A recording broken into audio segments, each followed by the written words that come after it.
Kuti iyo wachana saisera message kuti chembe. Ndikati ndo kuma ndakadana nenda kuti nzobudza ndiro kurakati. Ukati ngatigarisane. Iye mudiki kwandiri ndinokupa.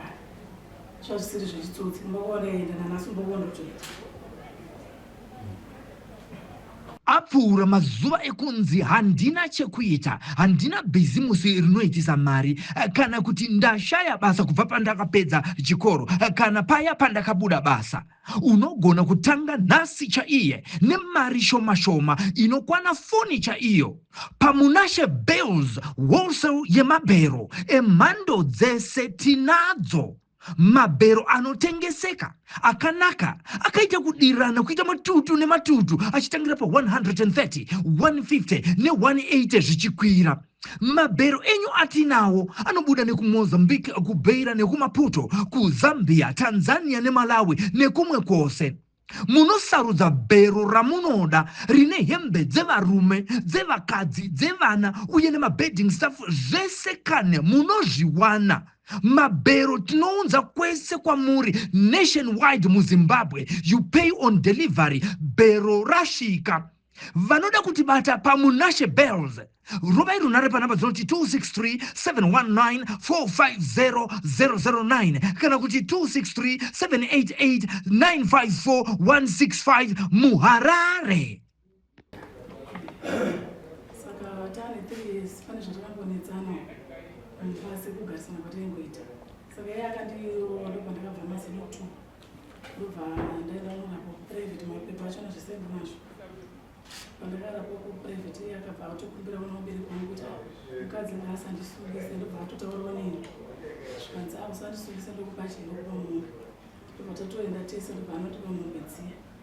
Saka mombe dzakasara umbakwa patakazoti iye akuti inini nditane nomubiri 7 months. Ndobva akabva atombobuda mumba nemumwe mukadzi wakugara naye. Saka ndakazoenda kumba kwawo zvikana mai vacho namombe dziya akaita seakazodzitengesa. Akadzitoa nemukadzi wake wakugara naye izvozvo atengesa mombe dziya. Saka ini kuti ndinomufunzira kuti handikwanisi kumupfuura nekuti iye akabva atokasika kutora mapisword ekuti tisataure nawo. Saka ini handitaure naye ndinongo ndakangonyarara. Saka ndakati pandagara nguva yese nguva dzatosvika 4 years futi 3 months chibva ndatongoti ndaona kamari kaendende ndinomamara kwamambo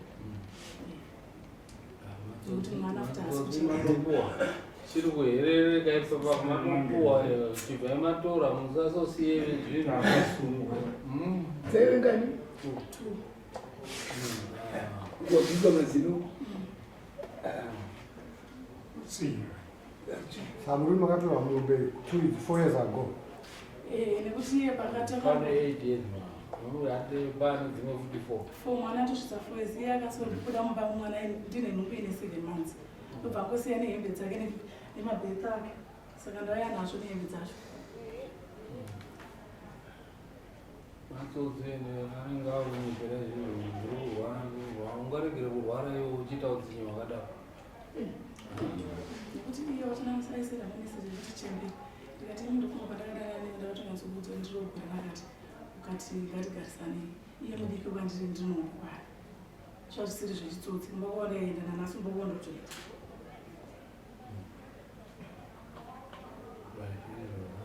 Wakandipa mombe ungatora mombe dzako dzawakandipa. Unoziva kuti nyaya inondomukwiridzwa sekuti tikanyora tsamba izvozvi kumapurisa unondovharirwa nekuti makadhi achinawo kumurowa ende kuti wakamutwika tobva tanyora tsamba kuti ongororai muongororei haasi munhu akanaka unovharirwa nawaikurova munhu ende munhu wemukadzi for that year.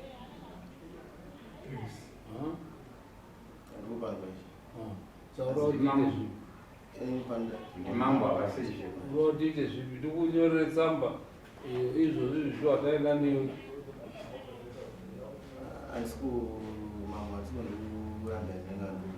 asi chirundineza inini mai awa handina anogara nawo mataura vaita asi chirundineza ngechekuva kuti ndakawanda pavanhu kana tikafona vabereki vedu kana kuti vanondipupurira kuti hapana pandakati ndawarwa ndikati ndavapa mwendaenda unoona kuti mazino avo angangobve mahara voregera kusungisa handina bvira ndavavo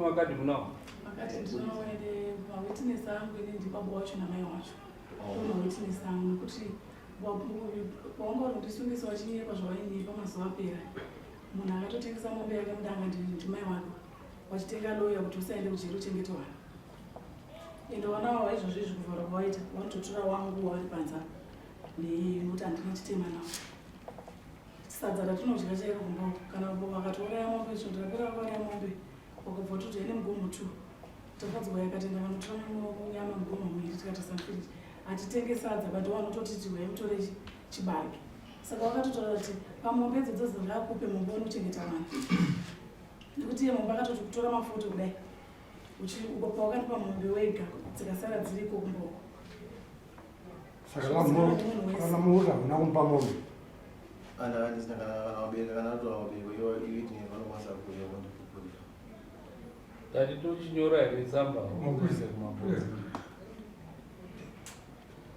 haya kana zviita mambo ini mai vanoganda vavo pamberi pedaki handina kuganda vasanga inyaya yekuti takambouya mumadari nedzimwe nyaya dzainetsa nemumwe mukadzi pane nhau dzakanga waita vatora chipiro chemukadzi vanogara naye tikambouya mumwe mudari saka ndakatoshandisika ndatozitoisechinzi kudia udare ndatoona ndikatoona ndakaendekanze mazuva akumbiri ndakasvika pakuti ufenda kutadza kutotaura kuita sei waiganda wakakumbira zvegero ndokumbira musandisungisa ino wabereka wangu nenione kunzwisira kuti munhu wandaidhorwa saka ndakati handikusungisa ndasungisa munhu wandogara naye nyepo masita zvona munombera munomudara nekuti nemwenye here ndaisani mukadzi uya atora chitsiko chemukadzi uya ikazvinetsa futuseka imai avo mai moyo watoshanda nawo kumamwana wavo saka kuroora tikatoti saka ndomazuva akanetsa navo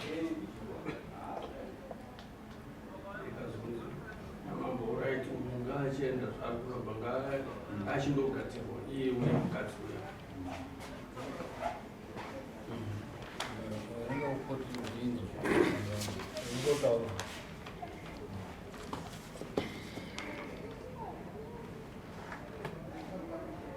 chikutile dental clinic iyo box chacho chato rusapa 29 22 mwedzi wechinani 2020 to whom it may concern Ngoma Ngoma Melody, dear patient.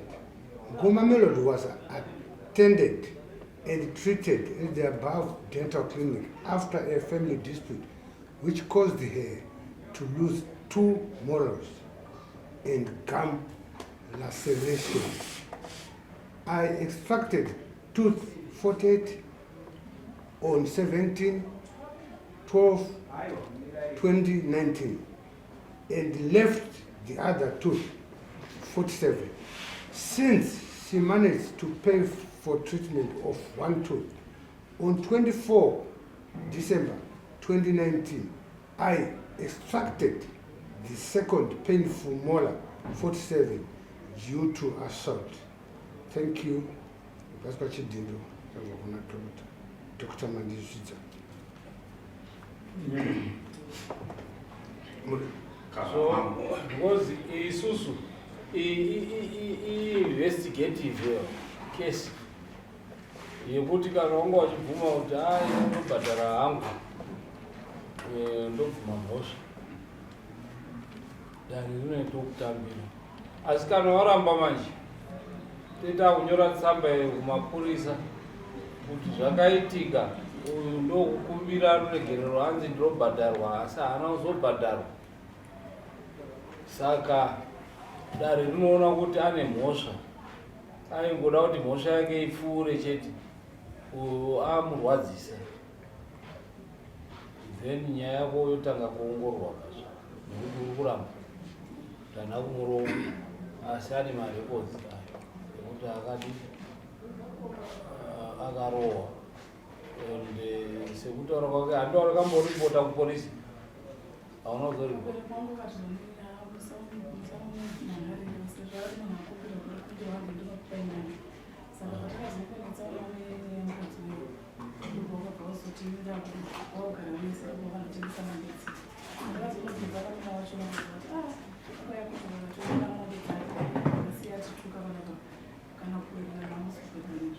saka dzitori nyaya mbiri. Iyo nyaya kuti munhu usaende nokuri pamwe nemombe ovharekedza kuri.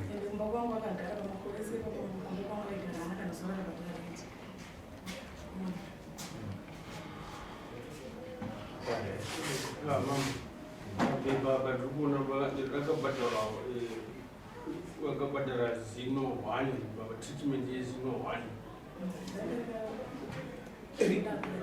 akabhadhara ndiani akabhadhara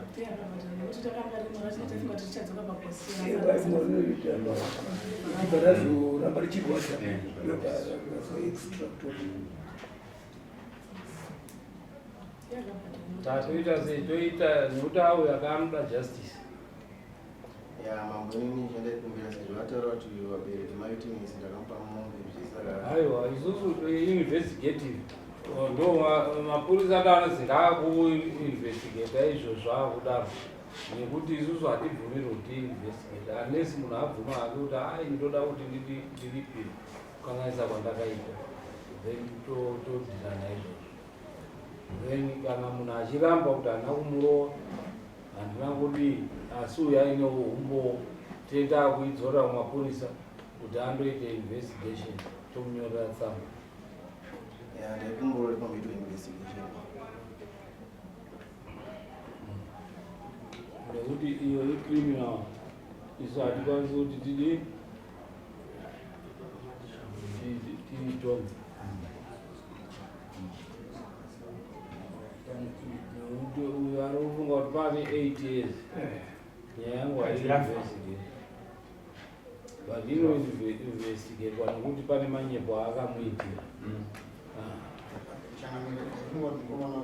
anofanira kunge achitofunga zvinenge zvinani pane zvaaritsvaka kana pakadai so maivhesiti anaitwa shuwa achisvika papoindi kuti vanosvika papoindi kuti zino harikamukarbiraiti ende zvakabata futi difference yekuti akababuda mba akuona panoda uyu achembere sektora kwake hapana paanobuda nambo anenge angofuririka zvake achifunga kuti 8 years ndiorara zvakesiitai Inototanga patsvaka yasa.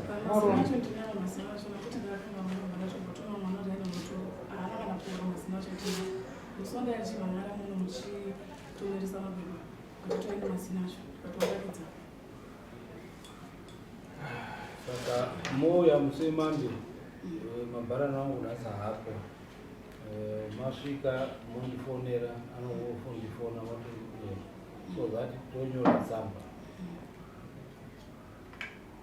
kana kuti motoenda izvozvizvi oenda izvozvi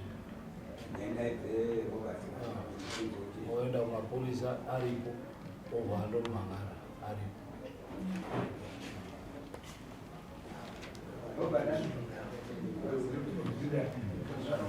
yangaauya osvimboovharirwa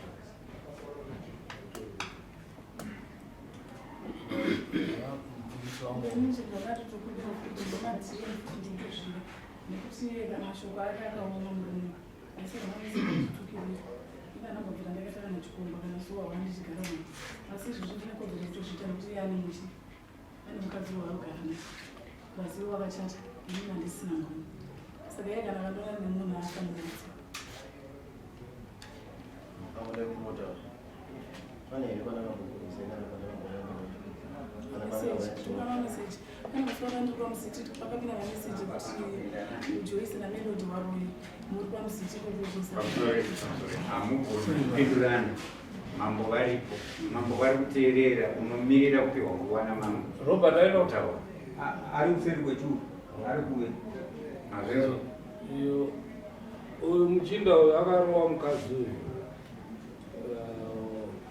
about 8 years ago. Ndobva amunyepera kuti ndokupa mombe, bva ndomunongedzera mombe.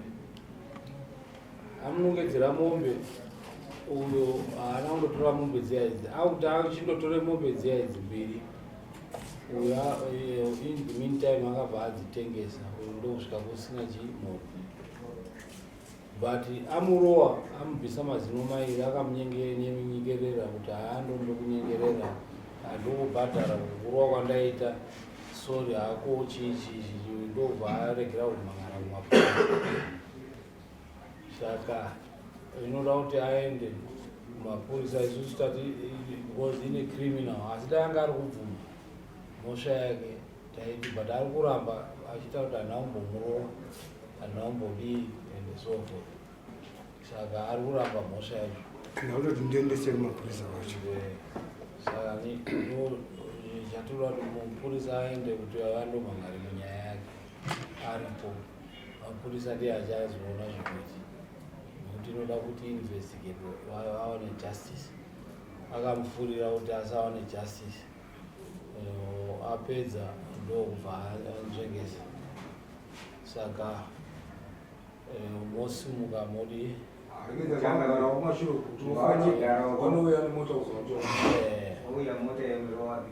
watora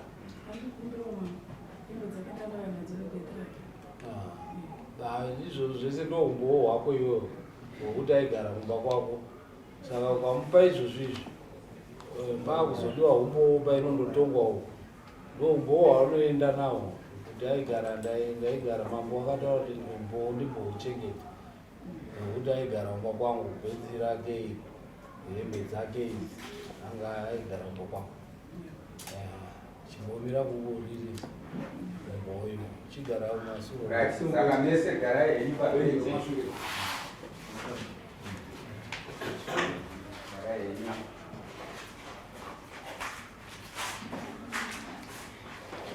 Utunzi nyata.